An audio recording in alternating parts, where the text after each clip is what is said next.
Hello. Okay, so hi, I'm Jooya from Jooya Teaching Resources, and this week we're going to be looking at melody. Now we're going to be looking at melody all this month, and more particularly, I'll start with music terms. You know, it's a good place to start. Good, way to get your kids involved into and learning all the things they need to know about melody in music. Now, I personally, in where I teach, we use the term pitch, and pitch refers to melody, harmony, and tonality. It sort of all comes under that one banner, but some people break it down and just discuss melody. But regardless, even if I am talking about pitch, my kids have to know and be able to talk about melody as well. So it's a really important aspect and a really important idea to be able to get and make sure that you understand, and your kids understand, because let's face it, so many things are based around a melody, unless it's a rhythmic piece. Okay, but that's essentially it. So as I said, we are looking at melody today. So before we go, I share screen. I'll just show a couple of things to you. So the good old thing is that I print these small, don't forget. These ones, these are the term cards. You can print them full page. What I like about these, I really need to put it in front of me. There we go. What I like about using these ones is if I print it bigger, I can actually make the do a really good right around the room activity with this, and it helps the kids get out of their seats and stuff. So what I'm about to show you today, this would work with that as well. So if you had those out, or if you wanted to do this as a whole class activity, use the PDF version of this and have as a display, because they're landscape, they will go all the way across your display. Okay, so there's those ones. Or if you prefer, the good old music terms. Now remember, I use these, as I said, this way, so that there's the terms there, and then I flip it so that on the back of it is the definition. So the way when you're printing it, you can actually, as I said, print it and you cut it out, and then you fold it over and you cut it again, and then you can laminate it. So that's actually double-sided, so there's no gluing and stuff. Or you can cut them out separately, and it can be part of a game. So again, there's those sorts of things. So the good old melody terms. Gotta love these things. I love using these, and the kids actually like them too. They like being able to. It's funny, when you have them do this sort of stuff, or even write the room activity, they don't think they're actually doing as much work as they are, which is really good. I really like that, because they don't, like, if I said, oh, we're going to do 10 terms today, or whatever it happens to be, they'd whinge and complain like you wouldn't believe. But by simply just going, guess what, we're going to do this, they don't realize how much work they're actually doing. And the other thing I'm showing you, as I've printed this smaller because I was photographing this one. If I put there, oh, it's a bit hard. I'll show you this in a minute.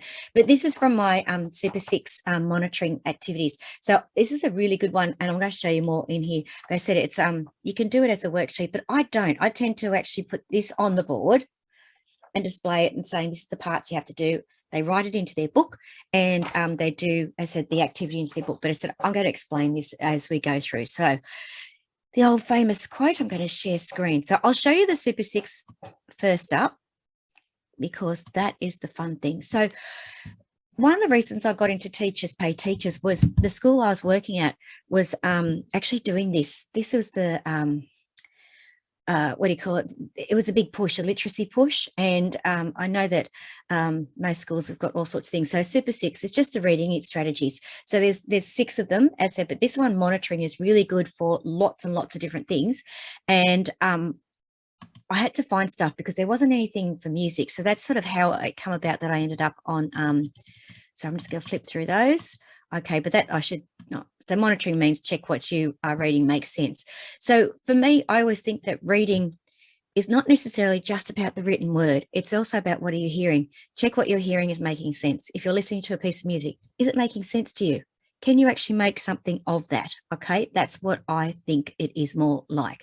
So as a musician, I think that, but also if you are an art teacher, check to see what you are seeing makes sense. If you are a drama teacher, check to see that what you are seeing, what are you seeing and hearing, does it make sense? Okay, so I said, can't help coming from it from a creative and performing arts angle.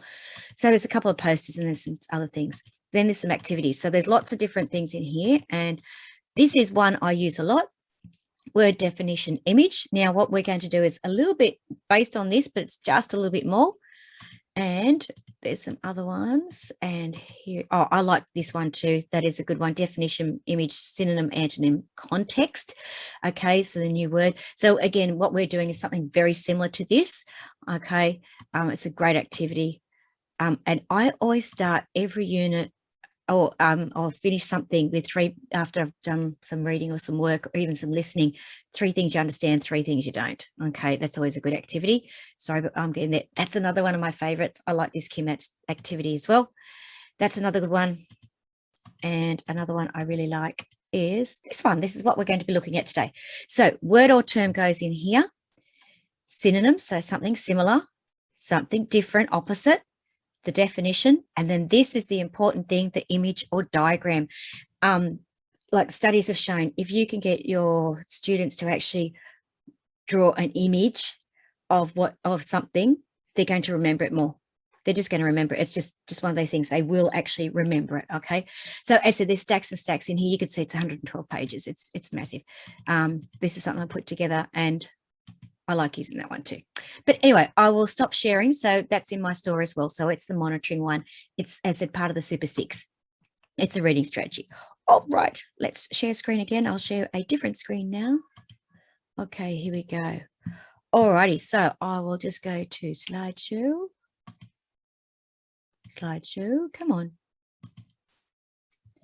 So again, we're still talking about the elements of music, and I said I'm talking about melody today. So in this part of the thing tonight, our Facebook Live, I'll just again briefly explain what the 8 elements of music are.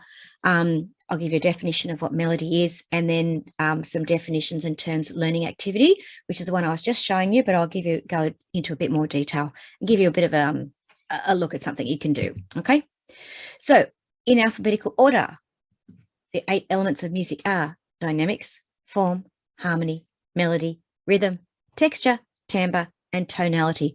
And today we are focusing on melody. And for me, melody is pink. I don't know why, but it is.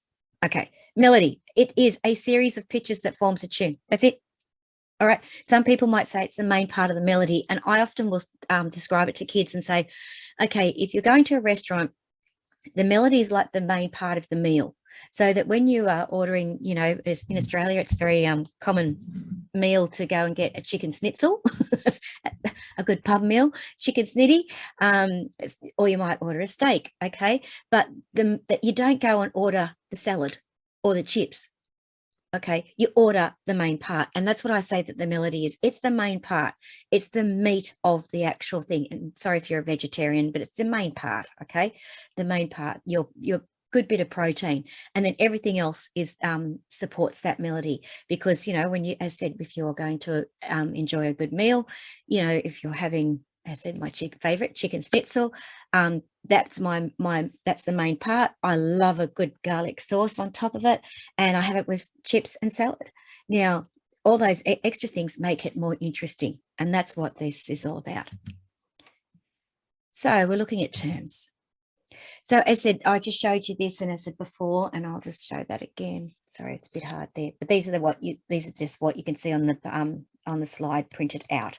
Okay, so you can see there got aria, and again, I've put a lot of thought into these images that go with each of these. So if you are doing this sort of activity where you are actually getting kids to actually do an image, there are images here. I wouldn't honestly want them to copy those images, because you want them to actually come up with them themselves. But it's a good way. But that, again, this is why there's images there, okay, because it really helps. And I know my kids especially go, oh, that's that term, it's got that picture, okay. So as I said, one couple of ways you can do this. So if you've got the elements of music, melody, terms worksheets, they could do the terms using the 1 pages, or they could do this other activity, which is, as you can see, there is in the Super 6 strategies monitoring, okay, and there's a stack of them. I don't know why that's got XX on there, but anyway. There's a stack of them.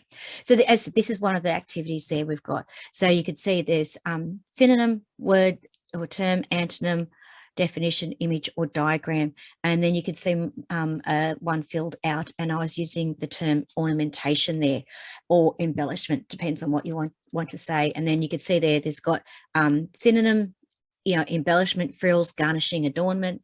The antonyms are plain, simple, undecorated, unornamented. The definition is the fancy parts of a melody, the trills, turns, slides, glissandos, bends, slurs, hammer on, pull off, any of those things. Okay. And then the image or diagram. And I always think about a Christmas tree. Again, same deal. You can have a Christmas tree, and if it's got nothing on it, it's pretty boring. It's a tree.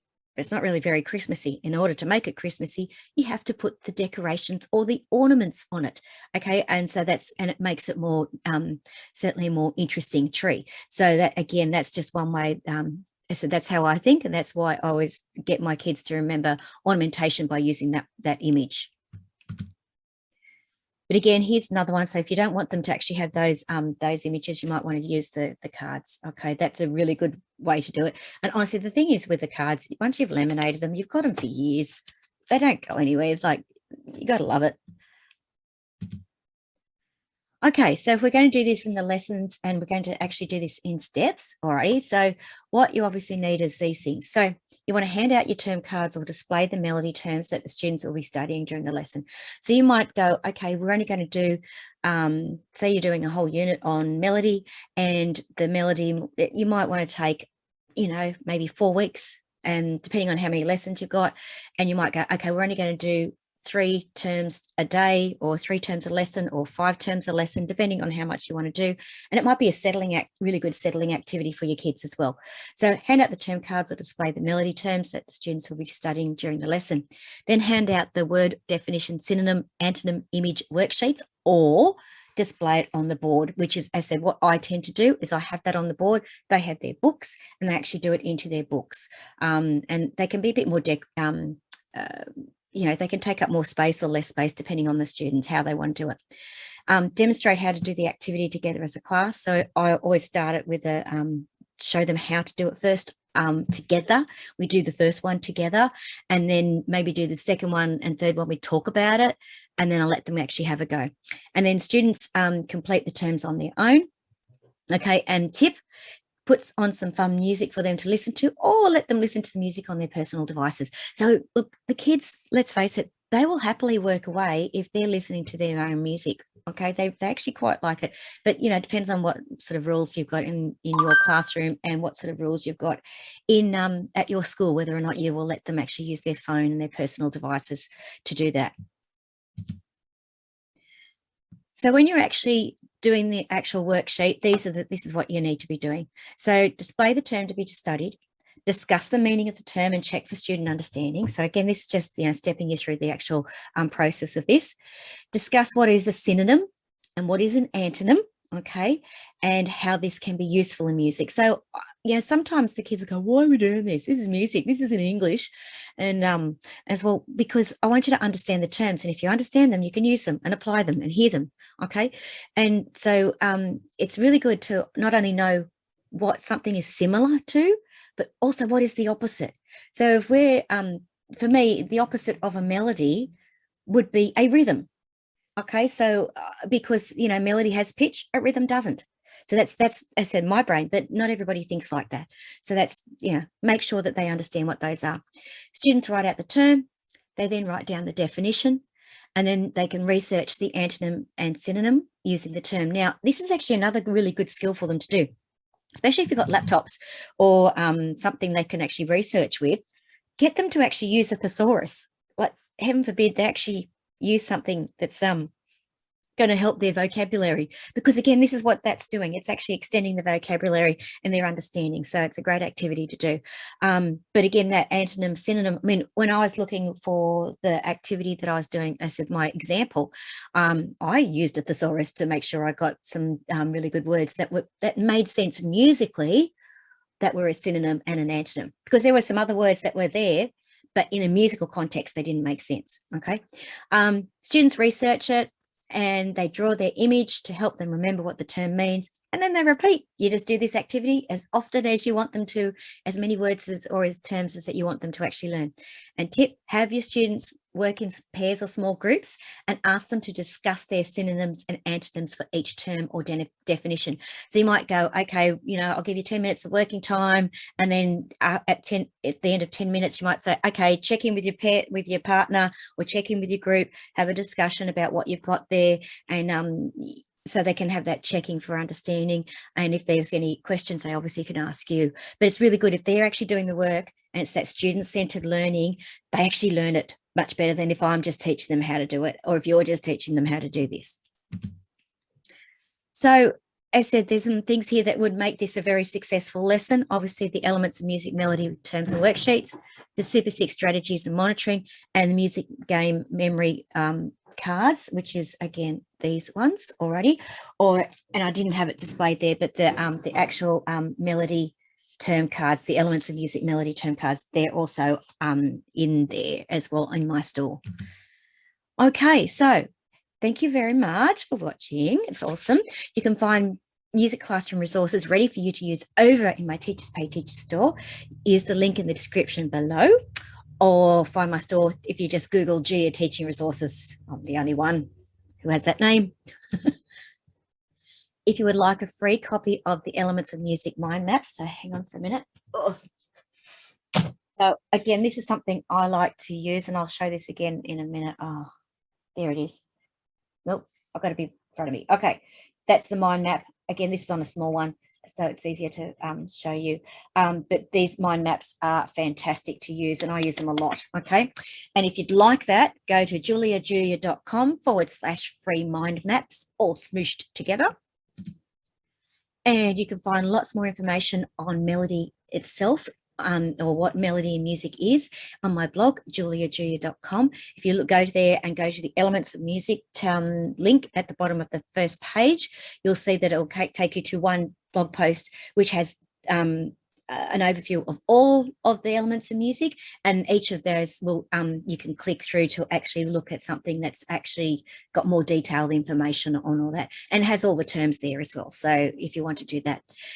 Thank you very much for watching. Okay, and I'm going to stop share. And as I said, look, honestly, this is like these things are really good. Okay, they're really good. Keeps disappearing into my background, sorry. But melody, music, the mind maps, my kids love them. I love teaching them. They really help with again, that visual thing, connecting things up, and it helps them for writing and planning all sorts of things.